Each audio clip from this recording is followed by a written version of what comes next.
Hello students, welcome to दक्षिणा ई classroom.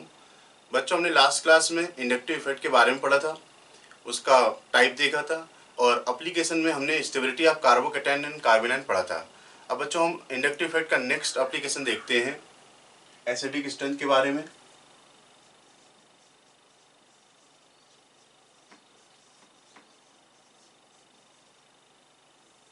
ठीक है, तो अगर हम किसी एसिड की बात करें, जैसे हमने लिया है RCOOH, ठीक है, तो इस एसिड को अगर हम डिसोसिएट करवाते हैं तो हमें मिलता है RCO- और H+। तो बच्चों, एसिड की स्ट्रेंथ डिपेंड करती है कॉन्सेंट्रेशन ऑफ H+ आयंस पर। जितने ज़्यादा H+ आयंस बनेंगे उतना ही ज़्यादा ये गिवन जो एसिड है वो क्या है, स्ट्रॉन्ग होगा। अब बच्चों, अब H+ बनने के लिए के साथ साथ यहाँ पर देख रहे हैं कि RCO- आयन भी बन रहा है। ठीक है, तो ये क्या है, एनायन है। अगर ये एनायन बन जाएगा तभी ये एसिड का H+ भी रिलीज होगा। ठीक है, तो कहने का मतलब ये है कि स्ट्रेंथ ऑफ एसिड डिपेंड करता है इस आयन की स्टेबिलिटी पर। ठीक है, तो अगर हम यहाँ पर लिखें कि acidic strength depends on stability of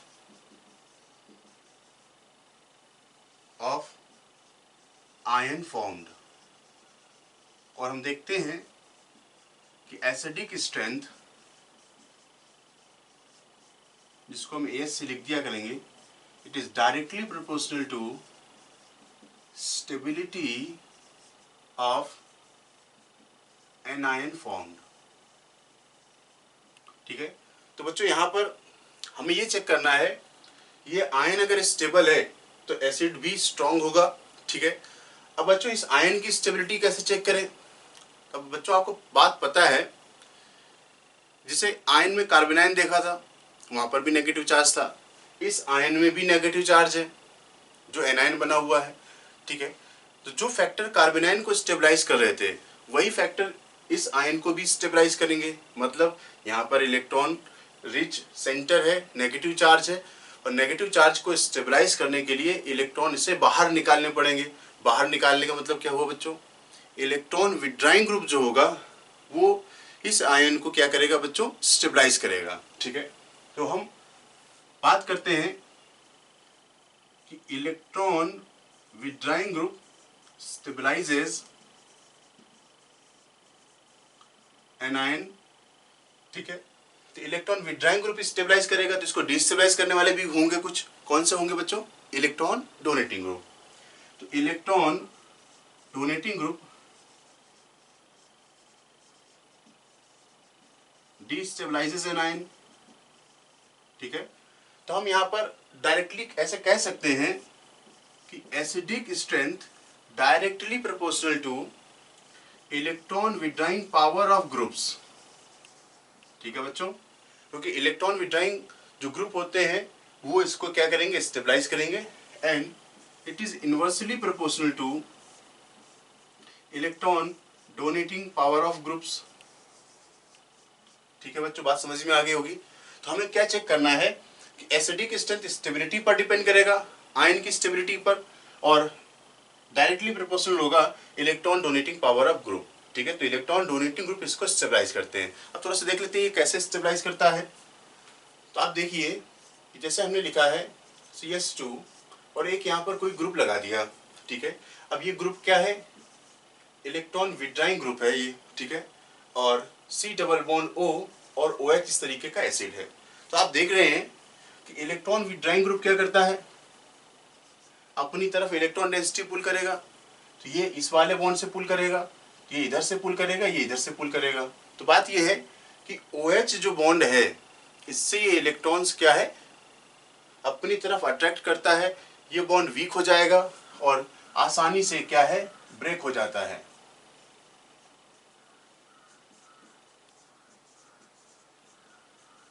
इस तरीके से तो इलेक्ट्रॉन विड्राइंग ग्रुप आने से OH बॉन्ड वीक होता है, बॉन्ड के वीक होने से OH बॉन्ड आसानी से ब्रेक हो जाता है, OH बॉन्ड ब्रेक होगा तो H प्लस आयन क्या होगा बच्चों, रिलीज हो जाएगा। और acidic strength H plus ion की कॉन्सेंट्रेशन पर ही डिपेंड करता है। अब देखिए जैसे हमने इस G को लगाया हुआ है और G ग्रुप क्या है, इलेक्ट्रॉन विड्राइंग ग्रुप है, ठीक है। तो देख रहे हैं कि नेगेटिव चार्ज है, तो अब ये इलेक्ट्रॉन इधर खींच रहा होगा, इधर खींच रहा होगा, ये अपनी तरफ पुल कर रहा होगा। तो इससे क्या है, ऑक्सीजन के ऊपर जो इलेक्ट्रॉन डेंसिटी है वो क्या है, कम हो जाएगी। इलेक्ट्रॉन डेंसिटी कम होना ही स्टेबिलिटी का फैक्टर है, मतलब इलेक्ट्रॉन डेंसिटी कम हो जाएगा मतलब क्या है, ये आयन स्टेबल हो जाएगा, ठीक है। चार्ज के फॉर्म में बच्चों कोई भी आयन स्टेबल नहीं होता, ना ही एनायन ना ही कैटायन। तो हमें क्या करना है, इन दोनों ही केसेस में आयन को स्टेबलाइज करना है। आयन मतलब एनायन को इलेक्ट्रॉन विड्राइंग ग्रुप स्टेबलाइज करता है और कैटायन को बच्चों इलेक्ट्रॉन डोनेटिंग ग्रुप स्टेबलाइज करता है। हमें बस यही फैक्टर देखना है कि बना हुआ आयन क्या है, स्टेबल होना चाहिए, ठीक है।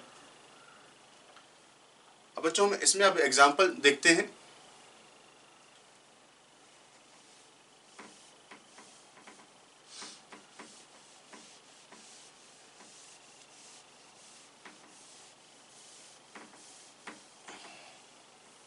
अब बच्चों एग्जांपल से पहले एक चीज और समझ लेते हैं कि जब एसिड डिसोसिएट होता है, तो उसका एक डिसोसिएशन कांस्टेंट एक K होता है, ठीक है। तो K क्या है बच्चों, डिसोसिएशन कांस्टेंट ऑफ एसिड, ठीक है। इसी तरीके से एक आता है pK, तो pK equals to minus log of K, जैसे हम pH लिखते हैं बच्चों, minus log hydrogen ion concentration. K और pK कैसे निकाला गया है, इनकी क्या वैल्यूज होती हैं, हम इनको फिजिकल केमिस्ट्री के आयनिक इक्विलिब्रियम में और डिटेल में सीखेंगे, ठीक है।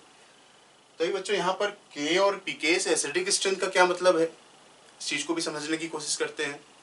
तो K को हम कह रहे हैं it is dissociation constant of acid, मतलब K जितना ज्यादा होगा, K का वैल्यू जितना ज्यादा होगा उतना ज्यादा एसिड डिसोसिएट होगा, मतलब उतना ही ज्यादा वो एसिड का स्ट्रेंथ होगा, ठीक है। तो हम यहाँ पर देख रहे हैं कि acidic strength directly proportional to K and it is inversely proportional to pK value, ठीक है। तो K क्या था बच्चों, डिसोसिएशन कांस्टेंट ऑफ एसिड, ठीक है। ए रिप्रेजेंट करता है एसिड के लिए, ठीक है। अब एग्जांपल देखते हैं बच्चों। तो पहला ही सबसे सिंपलेस्ट एग्जांपल लेते हैं, HCOOH एंड CH3COOH। बच्चों ये दो एसिड हैं, एक को आप जानते हैं फॉर्मिक एसिड कहते हैं और दूसरा एसिड है बच्चों एसिटिक एसिड। इनकी स्ट्रेंथ को हमें कंपेयर करना है। अब ये एसिड है, इनकी स्ट्रेंथ को हमें चेक करना है। तो आप देखिए हमें आई इफेक्ट ही अभी लगाना है, ठीक है। तब हाइड्रोजन जुड़ा हुआ है, यहाँ पर हाइड्रोजन की जगह पर देखिए COOH से CH3 जुड़ा हुआ है। तो बच्चों जो चीज अलग दिखाई दे रही है हमें स्ट्रेंथ वहीं से निकालनी होती है, ठीक है बच्चों। देखिए तो आप देख रहे हैं कि हाइड्रोजन का एज सच कोई इफेक्ट नहीं होता है, hydrogen is taken as a reference. लेकिन इस ग्रुप की बात करें, इस CH3 की बात करें तो CH3 तो प्लस आई वाला ग्रुप है, ठीक है। और प्लस आई वाले ग्रुप जो होते हैं वो एसिड की स्ट्रेंथ को डिक्रीज करते हैं, क्योंकि प्लस आई वाले ही इलेक्ट्रॉन डोनेटिंग ग्रुप होते हैं। ये ग्रुप कौन सा है, electron donating group, and electron donating group destabilises anion formed, या आप कह सकते हैं कि ये इलेक्ट्रॉन डोनेटिंग ग्रुप एसिड की स्ट्रेंथ को डिक्रीज करता है, ठीक है। तो यहाँ पर तो कोई इफेक्ट नहीं है। अगर हम इन दोनों में बात करें तो फॉर्मिक एसिड का स्ट्रेंथ एसिटिक एसिड से ज्यादा होगा, क्योंकि हाइड्रोजन का तो ऐसा कोई इफेक्ट नहीं लग रहा है, ठीक है। तो इन जनरल अगर हम बात करें बच्चों एसिडिक स्ट्रेंथ की बात करें तो एक रफ जो ट्रेंड बनता है, हाइड्रोजन एज ए रेफरेंस का काम करता है, ठीक है। और हाइड्रोजन से ज्यादा एसिडिक होंगे जहां पर माइनस आई वाले ग्रुप होंगे, ठीक है। और इसके पीछे आएगा ऐसे एसिड जिनमें प्लस आई वाले ग्रुप होंगे। तो जनरल एक रफ ट्रेंड ऐसा ही बनता है बच्चों कि जिसके अकॉर्डिंग आप इनको अरेंज कर सकते हैं, ठीक है। कुछ और एग्जांपल देखते हैं। हमने लिखा है CH3COOH, CH3CH2COOH फिर है CH3 CH CH3 COOH, फिर है CH3 CH3 CH3 COH। अब बच्चों यहाँ पर चेक कर लेते हैं एक बार इनमें स्ट्रेंथ का ऑर्डर क्या होगा। थोड़ा सोचिए, हमें आप चेक करना है कि COOH से अटैच जो ग्रुप हैं, जो ग्रुप जुड़ा हुआ है, वो उसका नेचर क्या है, वो डोनेटिंग है या वो विड्राइंग नेचर का है। ठीक है बच्चों, तो आप देख लीजिए कि COOH से कार्बन का ग्रुप जुड़ा हुआ है, ये प्लस आई लगाता है। ये CH3 CH2 ग्रुप लगा हुआ है, ये भी प्लस आई इफेक्ट लगाता है। ये आइसोप्रोपाइल ग्रुप लगा हुआ है, इसका भी प्लस आई इफेक्ट है। और ये टर्सरी ब्यूटाइल ग्रुप लगा हुआ है, इसका भी प्लस आई इफेक्ट है। और प्लस आई पावर आप देख रहे हैं कि लेफ्ट टू राइट जाने पर प्लस आई पावर क्या है बच्चों, इंक्रीज हो रहा है। इसका प्लस आई ज्यादा है, फिर ये है, फिर ये है। सबसे कम प्लस आई इफेक्ट बच्चों इसका है। तो प्लस आई का ऑर्डर आपको पता है। प्लस आई के हिसाब से बात करें तो सबसे ज्यादा प्लस आई इफेक्ट इस ग्रुप का है बच्चों। फिर नंबर लगेगा इसका। ठीक है बच्चों, ये याद होना चाहिए आपको। फिर है CH3 CH2 वाला, फिर है ये CH3 वाला। ठीक है, देख रहे हैं कि जिसका प्लस आई इफेक्ट ज्यादा होगा, इलेक्ट्रॉन डोनेटिंग पावर ज्यादा होगा, उसकी स्ट्रेंथ क्या होगी बच्चों, कम होगी। अगर हम यहाँ पर लिखें A, B, C और D में स्ट्रेंथ की बात करें, अगर ऑर्डर बनेगा बच्चों A, B, C और D का। तो बच्चों हम कुछ और एग्जाम्पल देखते हैं। जैसे एग्जाम्पल नंबर 3 की बात करें तो एसिटिक एसिड है, क्लोरोएसिटिक एसिड है, डाइक्लोरोएसिटिक एसिड है और बच्चों क्या है, ट्राइक्लोरो एसिटिक एसिड है। इसमें हमें स्ट्रेंथ का ऑर्डर बनाना है।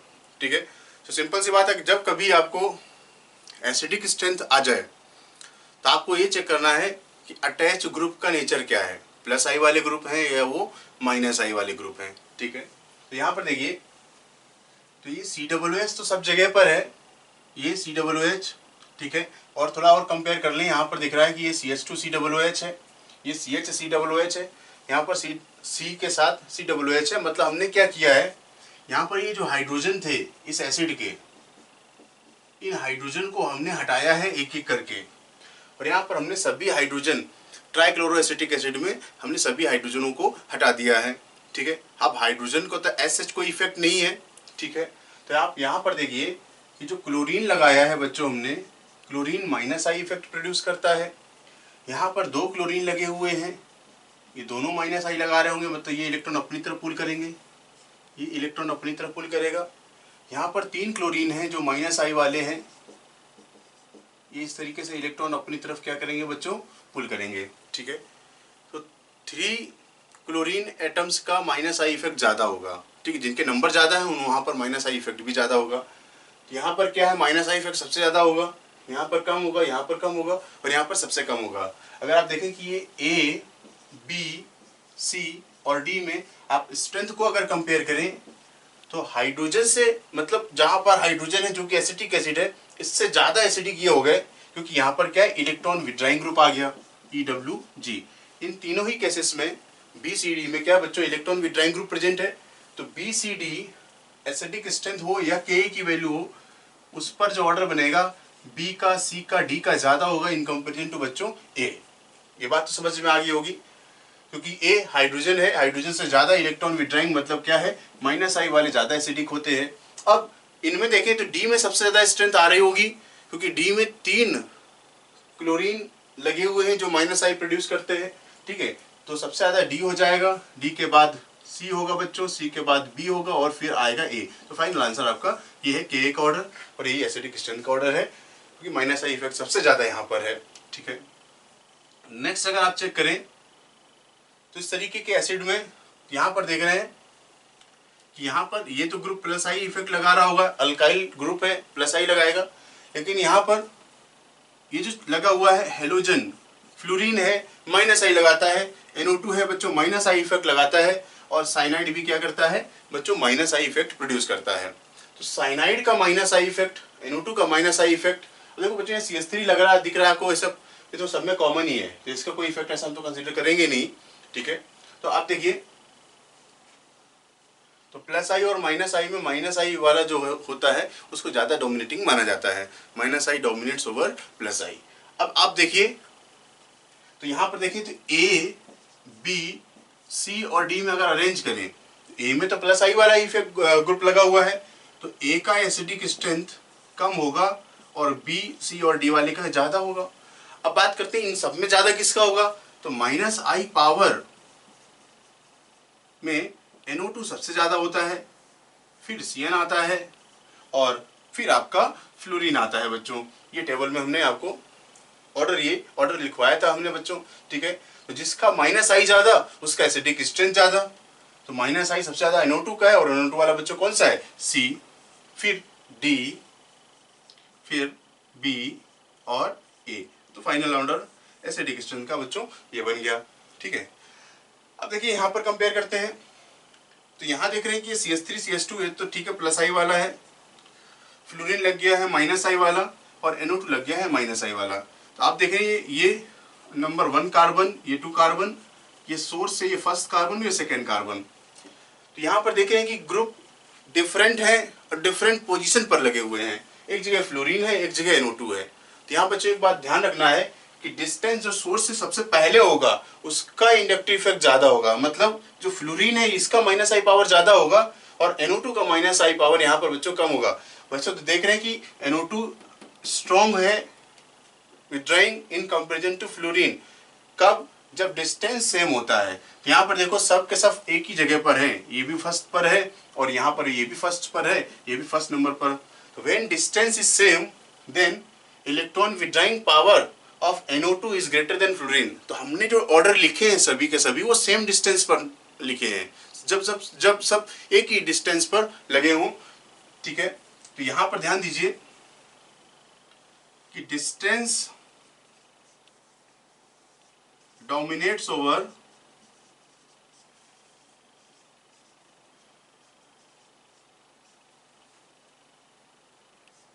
इंडक्टिव पावर, ठीक है। तो यहां पर बात करें तो कार्बन 1 पर जो फ्लोरीन लगा है इसका माइनस आई पावर ज्यादा होगा कार्बन 2 के NO2 से, ठीक है। तो जो सबसे पहले होगा, क्योंकि आपने देखा है कि डेफिनेशन में सोर्स के से फर्स्ट जो कार्बन एटम होता है उस पर इंडक्टिव इफेक्ट बच्चों मैक्सिमम होता है। तो सोर्स के पास पहला जो इलेक्ट्रॉन विड्रॉइंग ग्रुप होगा उसका इफेक्ट सबसे ज्यादा होगा, ठीक है। अब यहाँ फ्लोरीन है और ये NO2 थोड़ा दूर हो गया, तो NO2 भले ही स्ट्रॉन्ग है लेकिन डिस्टेंस बढ़ने की वजह से इसका जो इलेक्ट्रॉन विड्रॉइंग पावर है बच्चों वो वीक हो जाता है, ठीक है। समझ में आ रही होगी बात। तो यहाँ पर आप देखें तो ये A और ये B और ये C में अगर हम अरेंज करें स्ट्रेंथ का तो सबसे ज्यादा मिलेगा बच्चों B, क्योंकि माइनस आई पावर सबसे ज्यादा यहाँ पर है। चूंकि B और C इलेक्ट्रॉन विड्रॉइंग है तो B के बाद C आ जाएगा और डोनेटिंग वाला जो ग्रुप होगा वो पीछे हो जाएगा, ठीक है बच्चों। समझ में आ गई होगी बात। अब इसी तरीके से यहाँ पर समझने की कोशिश करते हैं, ये 1 है और ये 1 है, यहाँ माइनस आई है यहाँ पर माइनस आई है और ये क्या है बच्चों माइनस आई है। तो ध्यान दीजिए वैसे तो आई पावर अगर देखें माइनस आई पावर फ्लोरीन का क्लोरीन से ज्यादा होता है, ठीक है। लेकिन अब बच्चों यहाँ पर ध्यान देना इस तरीके से, अब माइनस आई पावर 2 क्लोरीन का ग्रेटर देन 1 फ्लोरीन का, क्या बात समझ में आ रही है।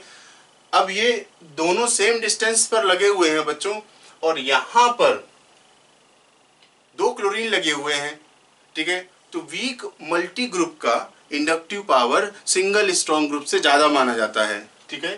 क्योंकि इंडक्टिव इफेक्ट यहाँ पर क्या करेगा, 2 क्लोरीन एटम है, ये अपनी तरफ इलेक्ट्रॉन पुल कर रहा होगा, यहाँ पर एक ही फ्लोरीन है जो इलेक्ट्रॉन पुल कर रहा होगा, ठीक है। तो माइनस आई पावर या inductive power of weak multi group is greater than single strong group, ठीक है बच्चों।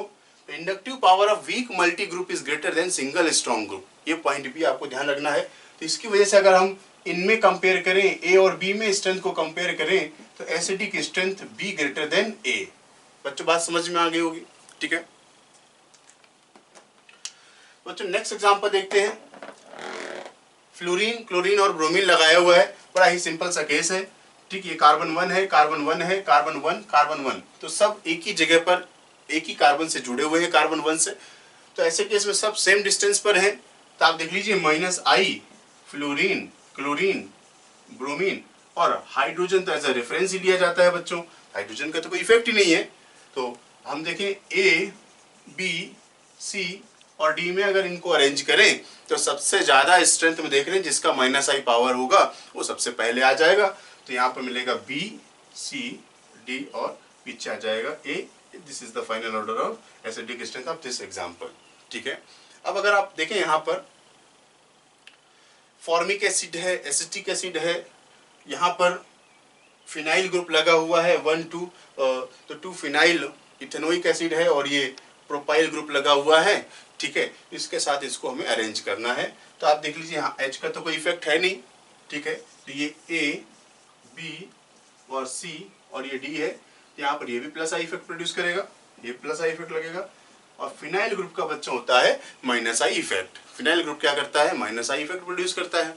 अब अगर हम इनको अरेंज करने की कोशिश करें तो फॉर्मिक एसिड तो यहाँ पर सबसे आगे है।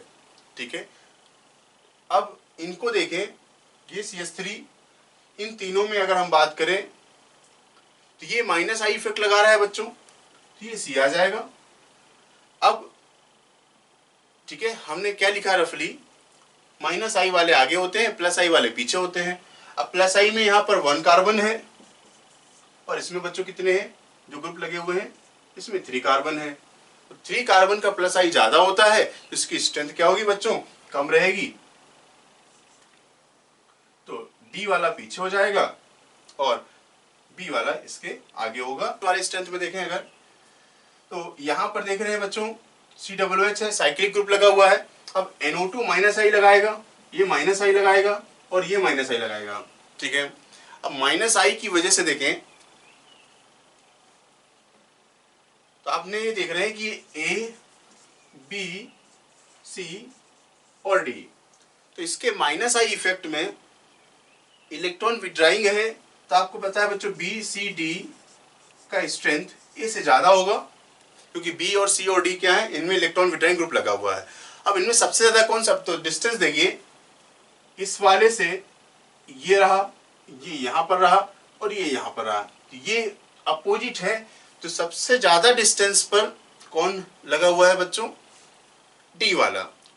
और सबसे कम डिस्टेंस पर कौन है बच्चों, B वाला। तो B पर इलेक्ट्रॉन विड्राइंग जो पावर है वो सबसे ज्यादा होगी। तो B, फिर C और D और पीछे आ जाएगा A। ठीक है, ये है एसिडिक स्ट्रेंथ का यहाँ पर ऑर्डर। बच्चों बात समझ रहे होंगे कि डिस्टेंस ये सबसे क्लोज है तो -I पावर यहाँ पर सबसे ज्यादा होगा। फिर ये थोड़ा सा दूर हुआ, ये और दूर हुआ, यहाँ पर -I पावर क्या है, सबसे कमजोर हो जाएगा और ये इसका स्ट्रेंथ भी सबसे कम हो जाएगा। ठीक है बच्चों, तो acidic strength directly proportional to -I power of groups. तो हम नेक्स्ट एग्जांपल देखते हैं, साइक्लोहेक्सेन कार्बोक्सिलिक एसिड है। अब देखिए यहाँ पर ऑक्सीजन लगा हुआ है, ऑक्सीजन लगा हुआ है, ऑक्सीजन लगा हुआ है। तो ऑक्सीजन इस रिंग का पार्ट है, ऑक्सीजन बच्चों -I इफेक्ट लगा रहा होगा, यहाँ ये -I इफेक्ट लगाएगा और ये -I इफेक्ट लगाएगा। ठीक है, अब वही इफेक्ट क्या है, डिस्टेंस। तो ये देखिए ये पास में है, ये थोड़ा दूर हुआ और ये वाला और भी दूर हुआ। तो डिस्टेंस के बेसिस पर देखिए, ये सबसे दूर है तो इसका -I वीक होगा, फिर ये होगा सबसे स्ट्रॉन्ग -I यहाँ पर होगा। तो आप देखिए कि A, B, C और D में अगर हम अरेंज करें तो बेसिक में B और C और D वाला A वाले से ज़्यादा स्ट्रॉन्ग एसिड होगा, क्योंकि यहाँ पर क्या है, ऑक्सीजन का -I इफेक्ट लग रहा है और -I इफेक्ट एसिडिक स्ट्रेंथ को बढ़ाता है। ठीक है, अब बात करते हैं कि सबसे ज़्यादा स्ट्रॉन्ग कौन सा है। तो अगर हम सबसे ज़्यादा एसिडिक स्ट्रेंथ में देखें कि सबसे ज़्यादा एसिडिक स्ट्रेंथ कहाँ पर है, जो कि कहाँ मिलेगी बच्चों, B में, क्योंकि सबसे क्लोज है ये, फिर C और D और पीछे हो जाएगा आपका ये A वाला। ठीक है, ये बात समझ में आ गई होगी। अब यहाँ पर चेक करें तो COOH, ठीक है, एसिड की स्ट्रेंथ चेक करनी है। अब ये कार्बन देखिए, सब कार्बन ही कार्बन दिए हो तो आप हाइब्रिडेशन निकाल लीजिए। ट्रिपल बॉन्ड है Sp और डबल बॉन्ड है क्या बच्चों, Sp2। यहाँ पर देखें कि -I पावर की बात करें तो sp, फिर sp2 और sp3। तो sp कार्बन इलेक्ट्रोनेगेटिव होता है, इसकी इलेक्ट्रॉन विड्रॉइंग पावर सबसे ज़्यादा होती है। ठीक है, तो अगर हम यहाँ पर ऑर्डर देख रहे हो तो A, B और C, तो sp वाला सबसे आगे, मतलब B वाला सबसे आगे, B के बाद कौन आएगा बच्चों, C वाला, और फिर क्या जाएगा, A वाला पीछे हो जाएगा, क्योंकि ये sp3 कार्बन है।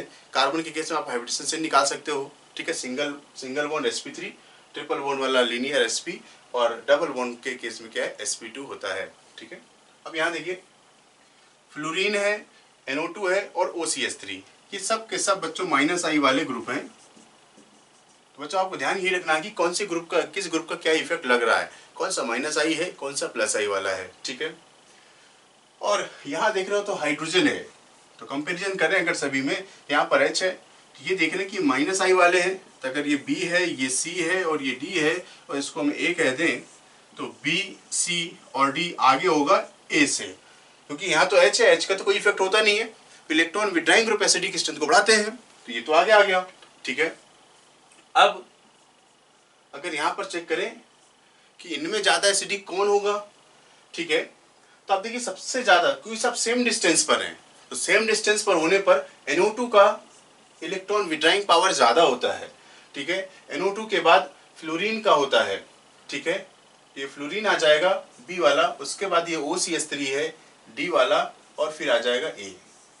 ठीक है, कि फ्लोरीन की इलेक्ट्रोनेगेटिविटी क्या है, वो ज्यादा है इस ऑक्सीजन से। ठीक है, और यहाँ NO2 सबसे ज्यादा क्यों है माइनस आई में, क्योंकि नाइट्रोजन से ऑक्सीजन वगैरह ये ग्रुप ऑफ इलेक्ट्रोनेगेटिव एटम्स है, इसकी वजह से NO2 की माइनस आई पावर यहाँ पर सबसे ज्यादा है। ठीक है बच्चों, यहाँ पर चेक कर लेते हैं एक बार, यहाँ भी वही बात है, ये तो सिंगल बॉन्ड वाला ही है, डबल बॉन्ड आ गया, ये sp2 और ये sp2, तो डबल बॉन्ड की देखिए ये डिस्टेंस और इसकी ये डिस्टेंस। ठीक है, तो ये तो इलेक्ट्रॉन विड्रॉइंग नेचर का होगा, ये अपनी तरफ इलेक्ट्रॉन ऐसा पुल कर सकता है। ठीक है, तो A, B और C में बात करें तो ये देखिए सबसे पास में है, तो B वाला आगे होगा, फिर कौन सा होगा बच्चों, C वाला, और फिर क्या होगा, A वाला, क्योंकि A में तो सिंगल बॉन्ड ही है। ठीक है,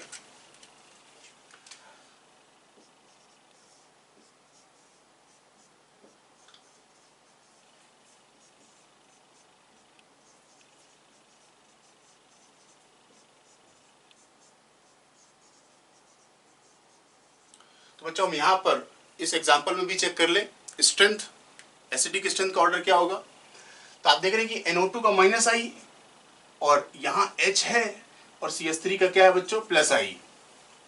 ठीक है, तो देखें कि प्लस आई वाला स्ट्रेंथ को डिक्रीज करता है, तो A, B एंड C, और आपको पता है कि acidic strength directly proportional two electron withdrawing power and inversely proportional two electron donating power. तो प्लस आई से बच्चों क्या है, इलेक्ट्रॉन डोनेटिंग ग्रुप है, माइनस आई से क्या है बच्चों, इलेक्ट्रॉन विड्राइंग ग्रुप है, and electron withdrawing group increases acidic strength, तो आपका B सबसे आगे हो जाएगा, फिर हाइड्रोजन वाला A और C। यहाँ देख रहे हैं B में क्या लगा है, माइनस आई, C में क्या लगा है, प्लस आई, और A वाला जो कि है हाइड्रोजन है, एज ए रेफरेंस लिया जाता है, इसी से हम इलेक्ट्रॉन डोनेटिंग और इलेक्ट्रॉन विड्राइंग पावर को हम कंपेयर करते हैं। ठीक है, अब बच्चों कुछ एसिड ऐसे हैं, वो हमें जानना जरूरी है, एनसीईआरटी में गिवन है, which are stronger than formic acid. तो हम लिखते हैं यहाँ पर acids stronger than formic acid. ठीक है, तो हम यहां पर जो ऑर्डर बनाएंगे on the basis of K value.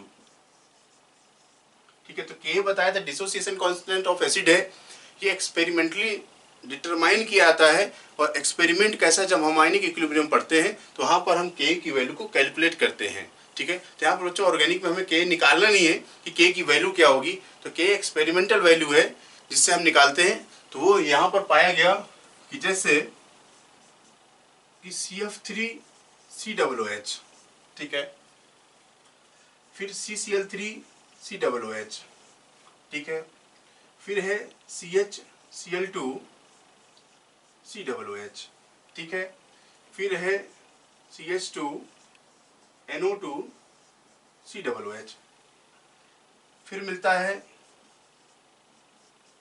CnCOOH, फिर आया FCOOH, फिर आया बच्चों ClCOOH, ठीक है। फिर बच्चों आ गया PrCOOH, ठीक है। फिर इसके बाद आता है बच्चों फॉर्मिक एसिड, जिसको हम चेक कर रहे थे, वो यहाँ पर आ गया फॉर्मिक एसिड, ठीक है। फॉर्मिक एसिड के बाद देखें अगर तो ये है C6H5CH2COOH, इसके बाद मिलेगा एसिटिक एसिड CH3COOH और CH3CH2CH2COOH। यहाँ पर देखें कि फॉर्मिक एसिड से जो स्ट्रॉन्ग एसिड हैं वो ये हैं, तो इनमें से थोड़े ध्यान रखने हैं आपको, पेपर में कभी कभी इससे पूछा गया है, ठीक है। तो these acids are stronger than formic acid and these are weaker than formic acid.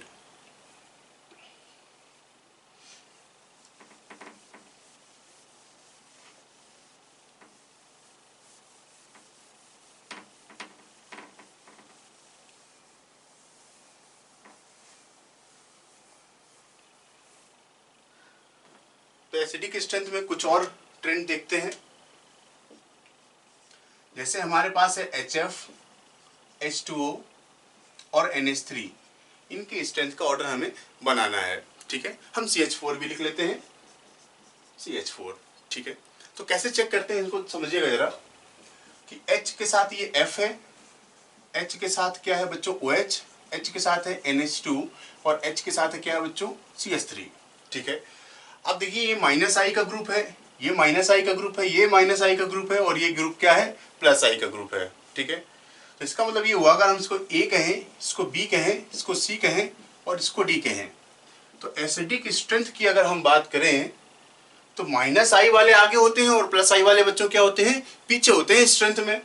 तो अब A, B और C इस D वाले से ज्यादा एसिडिक होंगे, ठीक है।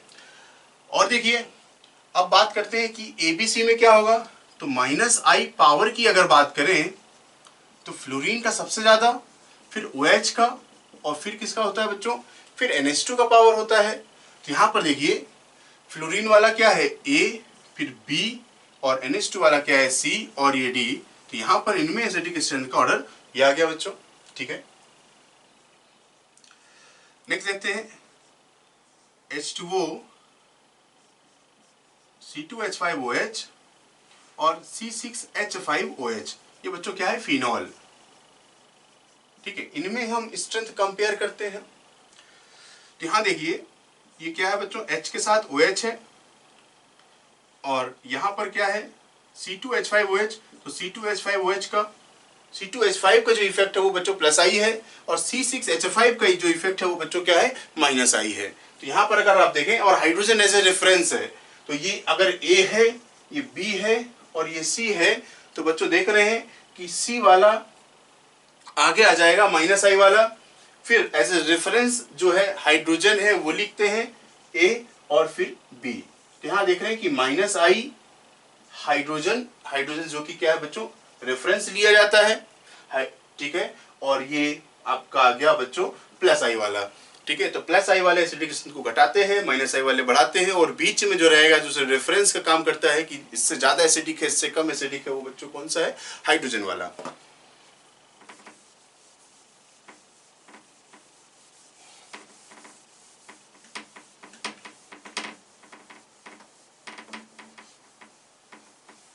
तो बच्चों कुछ और ट्रेंड देखें।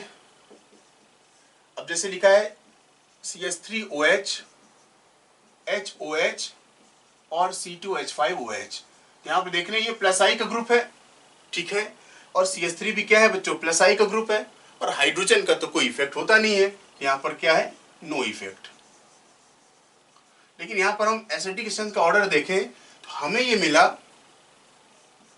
कि CH3OH फिर H2O फिर मिला बच्चों क्या C2H5OH।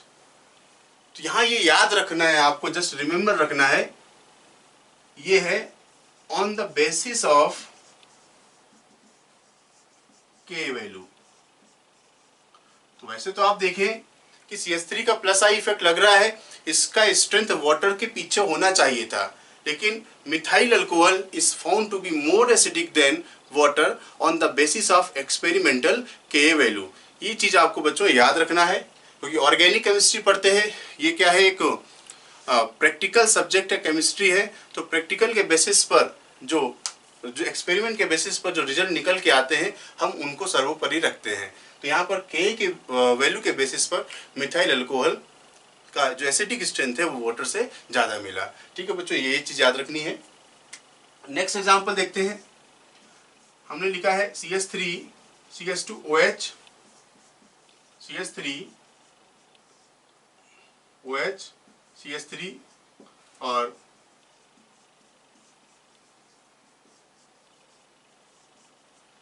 ये बच्चों अल्कोहल है, इनमें स्ट्रेंथ को कंपेयर करना है अल्कोहल के बीच में कि इनमें स्ट्रेंथ का ऑर्डर क्या होगा। तो अल्कोहल में भी सेम ही फैक्टर है, ROH क्या करता है, RO माइनस बनाएगा।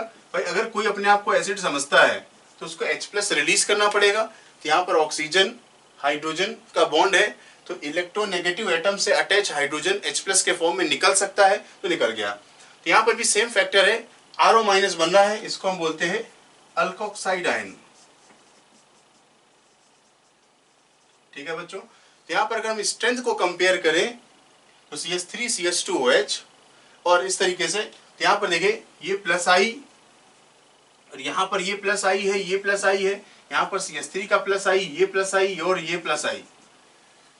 यहाँ पर देखें कि ये टर्सरी अल्कोहल है, tertiary butyl alcohol, isopropyl alcohol और ये है इथाइल अल्कोहल। इनमें अगर आप स्ट्रेंथ को कंपेयर करें तो ये A और ये B और C में तो सबसे ज्यादा बच्चों प्लस आई तो यहाँ लगा, तो जहां ज्यादा प्लस आई होगा उसका स्ट्रेंथ उतना ही कम होगा, तो C का तो स्ट्रेंथ सबसे कम हो जाएगा बच्चों। फिर आएगा B और फिर होगा A, तो A का स्ट्रेंथ यहाँ पर बच्चों सबसे ज्यादा होगा। ठीक है, क्योंकि A में प्लस आई इफेक्ट सबसे कम लग रहा है। तो बच्चों ये हमने देखा है एसिडिक स्ट्रेंथ का ऑर्डर। अब हम आगे देखते हैं बेसिक स्ट्रेंथ का ऑर्डर। तो बच्चों एसिडिक स्ट्रेंथ के बाद हम बेसिक स्ट्रेंथ की बात करते हैं। और ऑर्गेनिक में जो बेस होगा, जैसे नाइट्रोजन के जो कंपाउंड है इनको हम बेसिक कंसीडर करते हैं। तो compounds of nitrogen are basic in nature. तो जब कभी बेसिक स्ट्रेंथ की बात हो रही होगी तो नाइट्रोजन से रिलेटेड कंपाउंड होंगे, मतलब क्या है बच्चों, एमीन्स होंगे।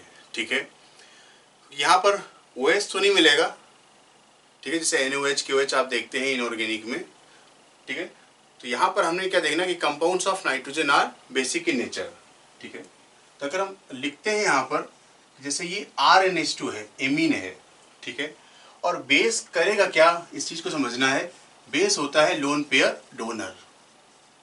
ठीक है, तो बेस का जो मेन काम हम यहाँ पर समझ रहे होंगे, जो नाइट्रोजनस बेस है, नाइट्रोजन कंटेनिंग जो बेस है वो क्या होते हैं, बेस का काम क्या है, लोन पेयर को डोनेट करना। ठीक है, तो जिसका जो काम है वो अच्छे से करना चाहिए। जैसे एसिड क्या है, H+ डोनर। अगर एसिड H+ डोनर है तो उस एसिड को हम अच्छा मानेंगे जो अपना काम बखूबी करे, मतलब H+ आयन डोनेट करता रहे। सिमिलरली बेस का जो रोल है वो यहाँ पर है लोन पेयर डोनर। तो बेस जितनी तेजी से लोन पेयर डोनेट करेगा उतना अच्छा माना जाएगा। तो अपने काम को बखूबी से यहाँ पर करते रहना है। अब लोन पेयर डोनेट करने के लिए अब समझो, लोन पेयर डोनेट अगर होना है तो लोन पेयर अवेलेबल भी होना चाहिए। अब लोन पेयर की अवेलेबिलिटी कैसे मिलेगी, तो कहने का मतलब ये है कि हमारे पास ग्रुप तो दो ही हैं, एक तो डोनेटिंग ग्रुप है, दूसरा क्या है, विड्राइंग ग्रुप है।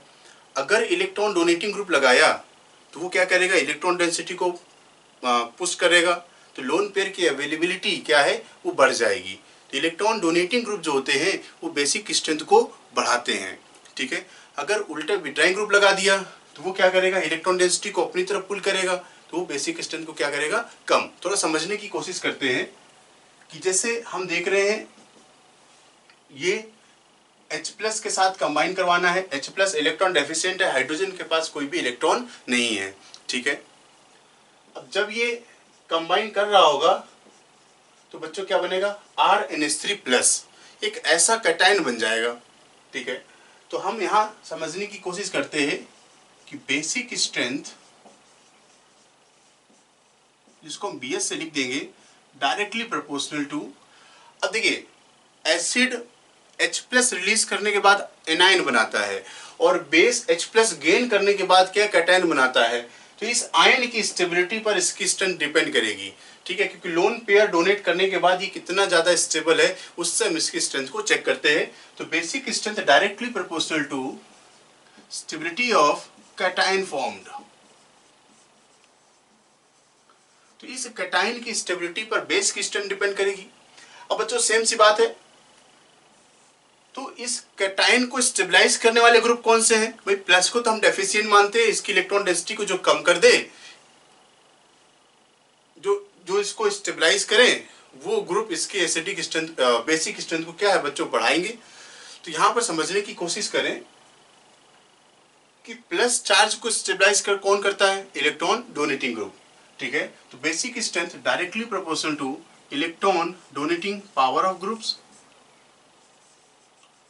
and it is inversely proportional to electron withdrawing power of groups, ठीक है। इसी तरीके से एक्सपेरिमेंटल वैल्यू की बात करें तो Kb का directly proportional and it is inversely proportional to Pkb value, ठीक है। तो Pkb equals to minus log Kb, ठीक है। अब Kb है क्या? जैसे Ka था डिसोसिएशन कांस्टेंट ऑफ बेस, ठीक है। तो इस तरीके से हमें बेसिक स्ट्रेंथ को चेक करना है। चलिए एग्जांपल देखते हैं बच्चों। नंबर 1, तो पहले हम ले लेते हैं जैसे HF है, NH3 है और H2O है। यहाँ पर देख रहे सबके पास वैसे तो लोन पेयर है और यहाँ पर भी लोन पेयर है, ठीक है। और तो इसमें देखते हैं कि सबसे अच्छा बेस कौन सा है। बेस लोन पेयर डोनर होता है और इन केस में आप देखो इनमें लोन पेयर की डोनेटिंग एबिलिटी सबसे ज्यादा कहां पर है, ठीक है। तो यहां देखिए, तो अगर हम देखें कि H के साथ ये F है और ये H के साथ ये NH2 है और ये H के साथ क्या है OH है। तो अगर हम एटम की बात करें तो इलेक्ट्रोनेगेटिविटी आप चेक कर लीजिए। इलेक्ट्रोनेगेटिविटी में सबसे ज्यादा फ्लोरीन होता है, फिर क्या है नाइट्रोजन होता है, फ्लोरीन, फिर ऑक्सीजन और फिर क्या आएगा बच्चों नाइट्रोजन, फोन, FON। तो यहाँ इलेक्ट्रोनेगेटिविटी से मतलब क्या है? जिस एटम की इलेक्ट्रोनेगेटिविटी ज्यादा होगी वो अपने लोन पेयर को तेजी से पकड़ के रखेगा, जाने नहीं देगा।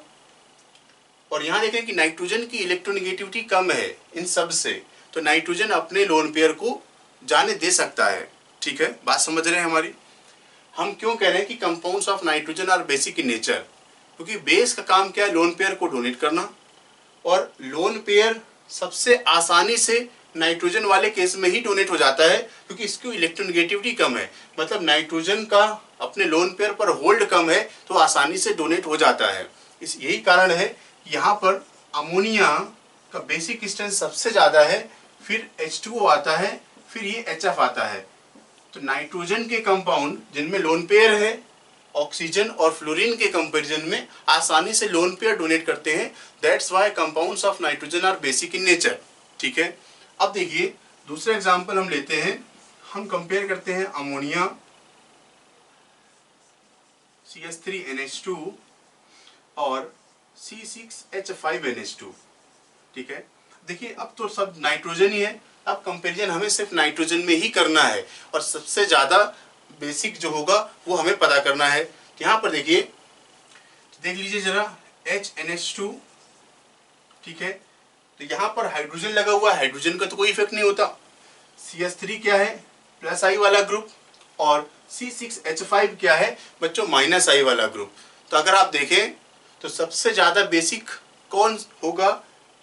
अब बेसिक स्ट्रेंथ में जनरल ऑर्डर हम देखते हैं कि प्लस आई वाले, फिर हाइड्रोजन वाले, और फिर क्या है माइनस आई वाले, ठीक है। नाइट्रोजन वाला जो ग्रुप है उसमें NH2, सभी में दिख रहा है, जिसमें प्लस आई होगा वो स्ट्रेंथ को बढ़ा रहा होगा, माइनस आई वाला स्ट्रेंथ को घटा रहा होगा, क्योंकि यहाँ पर देख रहे हैं कि डायरेक्टली प्रोपोर्शनल होता है इलेक्ट्रॉन डोनेटिंग पावर के। तो इलेक्ट्रॉन डोनेटिंग वाले जो होते हैं वो बेसिक स्ट्रेंथ को बढ़ा रहे होंगे।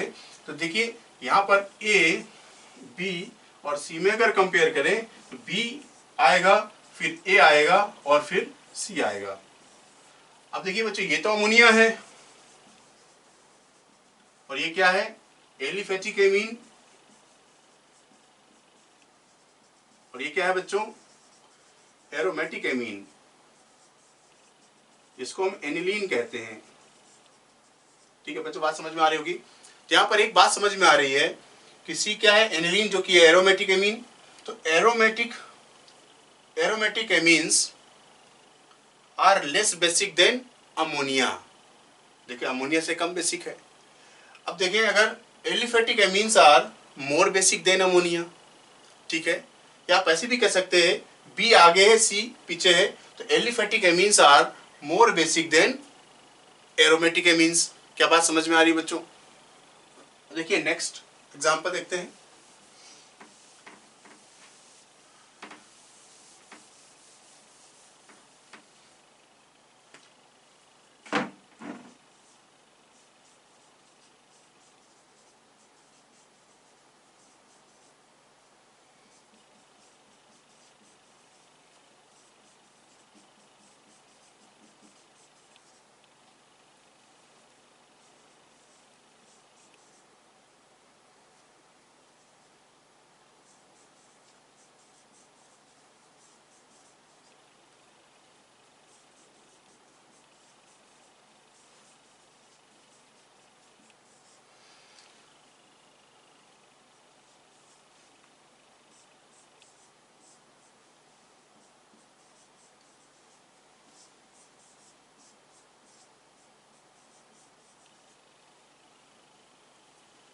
ठीक है बच्चों, तो हम यहाँ पर बेसिक स्ट्रेंथ को कंपेयर करते हैं। तो देखिए ये NH2, अब जब सब कार्बन है और double bond, single bond, triple bond दिख जाए तो आप कार्बन के हाइब्रिडेशन को लिख लिया करें। यहाँ पर कार्बन बच्चों क्या है, sp3 हाइब्रिड सिंगल बॉन्ड वाला, ट्रिपल बॉन्ड वाला sp हाइब्रिड, और डबल बॉन्ड वाला क्या है बच्चों, sp2 हाइब्रिड।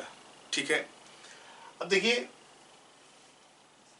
इलेक्ट्रोनेगेटिविटी या माइनस आई की बात करें तो sp कार्बन का माइनस आई पावर ज्यादा होता है, फिर sp2 का और sp3 का माइनस आई पावर क्या है, कम होता है।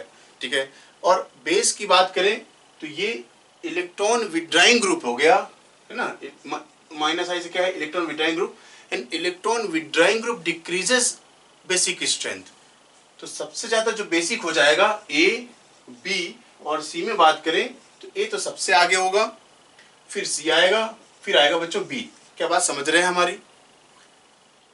जिसका इलेक्ट्रोनेगेटिविटी ज्यादा होगा, मतलब इलेक्ट्रॉन विड्राइंग पावर ज्यादा होगा, उसका बेसिक स्ट्रेंथ क्या होगा बच्चों, कम होगा, क्योंकि हम देख रहे हैं कि basic strength direct inversely proportional two electron withdrawing power of group. तो sp कार्बन का इलेक्ट्रॉन विड्राइंग पावर ज्यादा होता है, बेसिक स्ट्रेंथ कम होगा। sp3 कार्बन सबसे कम है इलेक्ट्रॉन विड्राइंग पावर, तो ये सबसे आगे हो जाएगा। ठीक है, बात समझ रहे हैं? अब यहाँ पर देखिए, अगर हम यहाँ कंपेयर करें तो इसको भी आप देख सकते हैं, तो ये नाइट्रोजन वाला sp3 हाइब्रिड है। ठीक है, यहाँ पर नाइट्रोजन क्या है बच्चों, sp2 हाइब्रिड है, और ये क्या है, ये sp हाइब्रिड है। समझ रहे हैं, यहाँ पर लोन पेयर है और एक यहाँ पर क्या है, सिग्मा बॉन्ड है। ठीक है, तो लोन पेयर प्लस सिग्मा दोनों का सम क्या है बच्चों, 2 मिला। यहाँ देख रहे हैं कि लोन पेयर इधर एक सिग्मा बना है, एक इधर सिग्मा बना है, यहाँ मिला है 2 सिग्मा प्लस लोन पेयर। ठीक है, और यहाँ देख रहे हैं हाइड्रोजन के साथ इधर इधर ये 3 सिग्मा प्लस लोन पेयर। ठीक है, तो यहाँ भी सेम फैक्टर है, आप देख सकते हो। ठीक है, तो स्ट्रेंथ का ऑर्डर यहाँ पर इस तरीके से बनेगा, क्योंकि sp3 नाइट्रोजन, ठीक है, और sp2 नाइट्रोजन, और यहाँ पर क्या है, ये sp नाइट्रोजन है। sp नाइट्रोजन ज्यादा इलेक्ट्रोनेगेटिव होता है। तो अगर हम इलेक्ट्रोनेगेटिविटी की बात करें तो sp नाइट्रोजन, sp2 नाइट्रोजन और sp3 नाइट्रोजन, तो यहाँ पर सभी पर नाइट्रोजन है, लोन पेयर है, लेकिन क्या है कि ये सिंगल बॉन्ड के साथ है, ये डबल बॉन्ड के साथ है, और ये क्या है, ट्रिपल बॉन्ड के साथ है। तो sp नाइट्रोजन ज्यादा इलेक्ट्रोनेगेटिव हो गया तो ये अपने लोन पेयर को आसानी से डोनेट नहीं होने देगा। मतलब बेस में सबसे वीक जहां पर नाइट्रोजन है वो साइनाइड माने जाते हैं। साइनाइड ये वीकेस्ट बेस होते हैं। ठीक है, अब यहाँ पर बच्चों कंपेयर करते हैं। यहाँ पर देखिए सब कुछ सेम है, यहाँ पर ऑक्सीजन लगा हुआ है, और ऑक्सीजन क्या बच्चों माइनस आई इफेक्ट लगाता है, और माइनस आई इफेक्ट लगाने की वजह से इसका बेसिक स्ट्रेंथ क्या है, कम हो जाएगा। और बेसिक स्ट्रेंथ ही डायरेक्टली प्रोपोर्शनल होता है केबी वैल्यू के। आपसे बेसिक स्ट्रेंथ पूछे या केबी वैल्यू पूछे, हम ऑर्डर बता सकते हैं।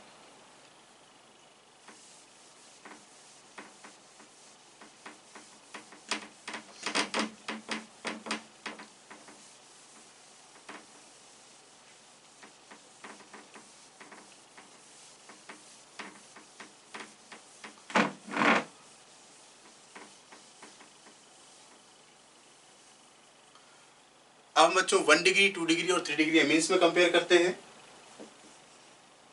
Basic strength of primary, secondary, tertiary amines. ठीक है, तो प्राइमरी एमीन क्या है बच्चों, RNH2।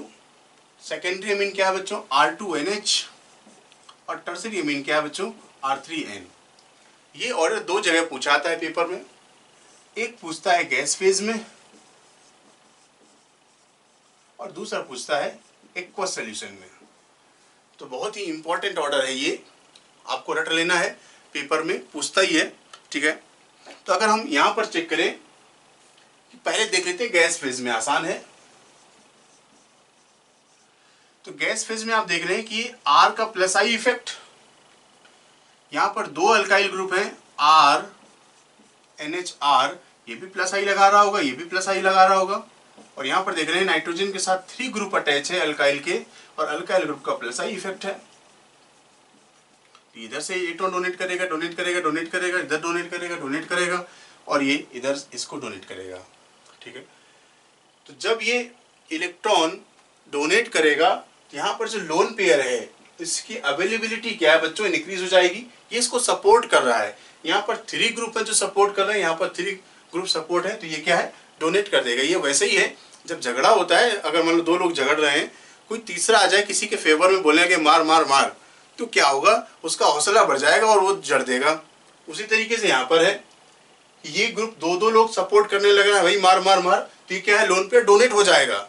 इसी तरीके से यहाँ पर 3 ग्रुप लगे हुए हैं, बोलेगा मार मार मार, 3 लोग सपोर्ट कर रहे हैं, ये और तेजी से मारेगा, बोलेगा हौसला बढ़ गया हमारा। तो यहाँ पर देख रहे हैं कि प्लस आई के बेसिस पर बेसिक स्ट्रेंथ को प्लस आई वाले ग्रुप बढ़ाते हैं। तो यहाँ पर देख रहे हैं कि 3 डिग्री एमीन और 2 डिग्री एमीन और क्या है 1 डिग्री एमीन। अगर हम अमोनिया भी लिखे होते तो अमोनिया बच्चों पीछे रहता, क्योंकि हम देख रहे हैं कि aliphatic amines are more basic than ammonia, क्योंकि अमोनिया में तो हाइड्रोजन ही है और हाइड्रोजन का ऐसा कोई इफेक्ट हम कंसीडर नहीं करते। ठीक है, अब बात करते हैं एक्वस सॉल्यूशन की।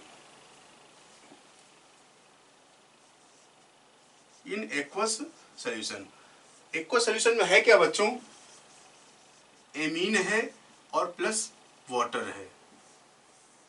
तो पानी के आने से जो हम ट्रेंड समझ रहे हैं वो हमें देखने को नहीं मिलता। ठीक है, तो जो ट्रेंड हम समझ रहे हैं वाटर के आने से ये ट्रेंड डिस्टर्ब हो जाता है कि 3 डिग्री ज़्यादा होना चाहिए, फिर 2 डिग्री, 1 डिग्री और फिर अमोनिया।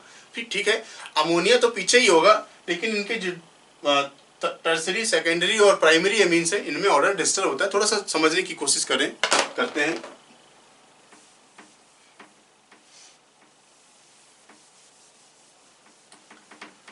तो पहले हम चेक कर लेते हैं RNH2, RNHR, RNR और R।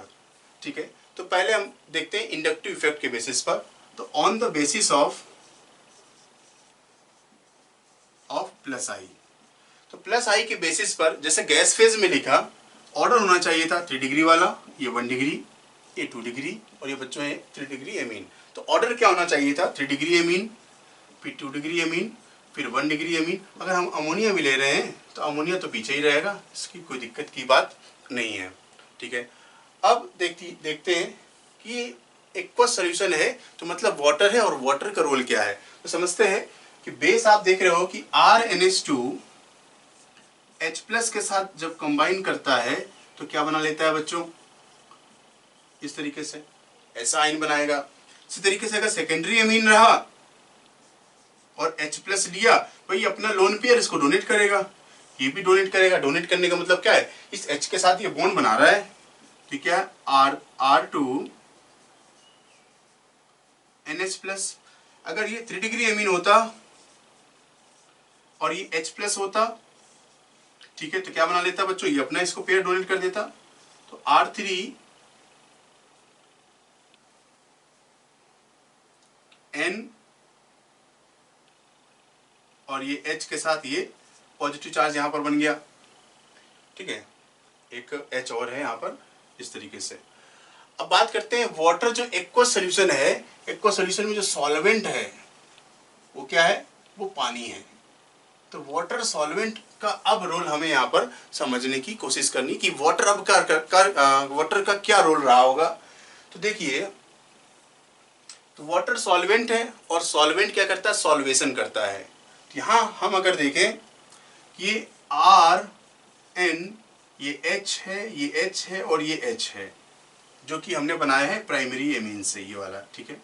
अब वाटर के साथ यहाँ पर होती है हाइड्रोजन बॉन्डिंग। वाटर के साथ क्या करता है बच्चों, ये हाइड्रोजन बॉन्डिंग, ठीक है। यहाँ पर ऑक्सीजन से जोड़ देता हूं मैं, ठीक है। इसी तरीके से इसकी बात करें अगर, ये यहाँ पर R और N, R, ये H है और ये H है, ये पॉजिटिव चार्ज रहा, तो वाटर के साथ यहाँ पर भी हाइड्रोजन बॉन्डिंग होगी, इस तरीके से। अगर हम इसकी बात करें तो ये भी वाटर के साथ हाइड्रोजन बॉन्डिंग कर रहा होगा, तो RN, R, R और ये H और ये पॉजिटिव चार्ज, और इसने भी वाटर के साथ क्या किया, हाइड्रोजन बॉन्ड बना लिया। तो अगर आप देखें यहाँ पर 3 हाइड्रोजन बॉन्ड बन रहे हैं, यहाँ पर 2 हाइड्रोजन बॉन्ड बना रहा है ये, और यहाँ पर सिर्फ 1 हाइड्रोजन बॉन्ड बना रहा है। तो बात ये है कि ये जो आयन है हाइड्रोजन बॉन्डिंग से क्या बच्चों, स्टेबलाइज हो रहा है, ठीक है। और देख रहे हैं कि अल्काइल ग्रुप के नंबर यहाँ पर 1 है, यहाँ पर 2 अल्काइल ग्रुप है, यहाँ पर बच्चों क्या है, 3 अल्काइल ग्रुप है। जैसे से अल्काइल ग्रुप बढ़ता है तो आयन का साइज भी बढ़ता है। आयन के साइज बढ़ने से हाइड्रोजन बॉन्डिंग का जो इफेक्ट है वो क्या है, कम हो जाता है, या सॉल्वेशन क्या है, कम हो जाता है। तो as size of ion increases,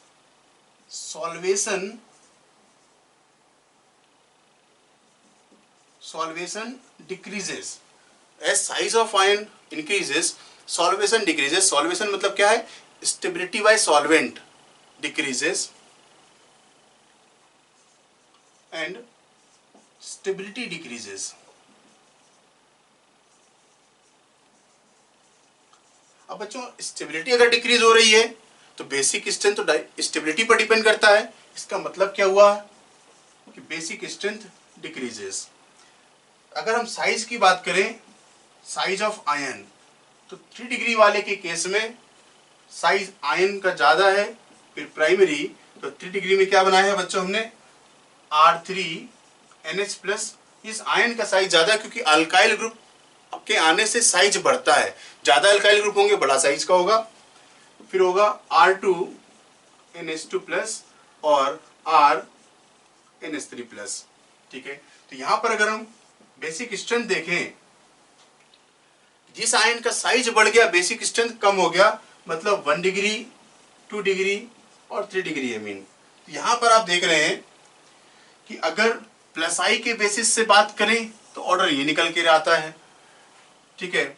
और अगर आप अमोनिया, तो इन केस में सबसे ही पीछे रहेगा, कोई दिक्कत नहीं है। और अगर आप सॉल्वेंट, जो एक्वस सॉल्यूशन है जिसमें सॉल्वेंट मिला हुआ है, सॉल्वेंट की स्टेबिलिटी के बेसिस पर अगर बात करें तो ऑर्डर ये निकल के आता है। तो दोनों ही देख रहे हैं, दोनों ही ऑर्डर क्या है, रिवर्स जा रहे हैं, ठीक है। तो अब यहाँ पर फाइनली ये देखा गया कि एक्सपेरिमेंटल केबी की वैल्यू के बेसिस पर हम फाइनल आंसर निकालते हैं। तो आपको 2 केसेस में यहाँ पर याद रखना है कि वो फाइनल रिजल्ट क्या होगा। बहुत ही इंपॉर्टेंट, इसको रट लेना है, पेपर में बहुत ही पूछा जाता है। ठीक है, तो हम यहाँ पर लिखते हैं